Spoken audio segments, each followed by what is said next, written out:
Bag নিয়ে যাচ্ছি, দেখতে পাচ্ছিস না? এখান থেকে মায়ের পুজোর জিনিস নিয়ে আমরা দাঁড়িয়ে পড়েছিলাম লাইনে। উফ, এত লম্বা লাইন, দূর দূর থেকে মন্দিরটাই দেখতে পাচ্ছিলাম না। সবাই মিলে ভাবছিলাম আর বলছিলাম, বড় মা তুমি কোথায়, বড় মা তুমি কোথায়। আর যা গরম, ওই পিচ রাস্তায় খালি পায়ে দাঁড়িয়ে থাকতে কতটা কষ্ট হচ্ছিল। কিন্তু কি করব, মায়ের কাছে এসেছি, হাসি মুখে সব কষ্ট মেনে নেব।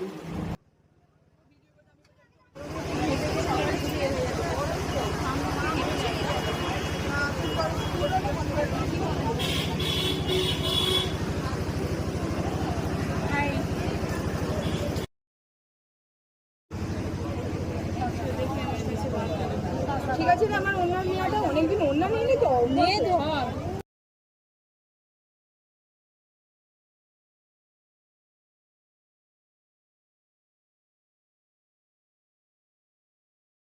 ওই চড়া রোদে গরমে লাইনে দাঁড়িয়ে থাকার পর আমরা প্রবেশ করলাম মন্দিরের ভেতরে। এখানেও আমাদের শরীর অনেকটাই খারাপ হয়ে পড়েছে, একটা বান্ধবী তো মাথা করে বসেই পড়লো। এত কষ্ট করে হলেও শেষ পর্যন্ত পেলাম মায়ের দর্শন।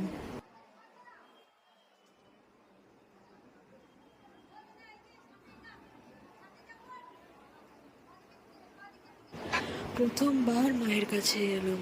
হ্যাঁ, ওই রোদে পিচের ওপর খালি পায়ে দাঁড়িয়ে থাকতে কষ্ট হচ্ছিল ঠিকই, কিন্তু মায়ের কাছে আসার পর এক আলাদাই শান্তির অনুভব হলো। মা তুমি ভালো থেকো, সকলকে ভালো রেখো। জয় মা বড় মায়ের জয়।